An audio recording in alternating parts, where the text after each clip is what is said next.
భారీ వర్షాల నేపథ్యంలో ప్రకాశం బ్యారేజీకి ఎగువ నుంచి వరద నీరు చేరుతోంది. దీంతో బ్యారేజీ నీటి మట్టం 12 అడుగులకు చేరడంతో అధికారులు అప్రమత్తమయ్యారు. బ్యారేజీ 18 గేట్లనెత్తి దిగువకు నీటిని విడుదల చేస్తున్నారు. భారీ వర్షాల కారణంగా మునేరు వైరా నుంచి వరద నీరు వస్తున్నట్లు అధికారులు చెబుతున్నారు.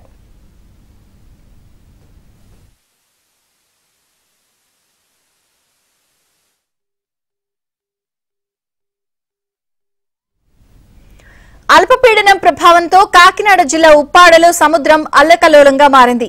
అలలు ఉవ్వెత్తున ఎగిసిపడుతున్నాయి. అలల కారణంగా తీర ప్రాంతాల గ్రామాల్లోకి సముద్రం నీరు భారీగా చేరడంతో మత్స్యకారులు తీవ్ర ఇబ్బందులు పడుతున్నారు.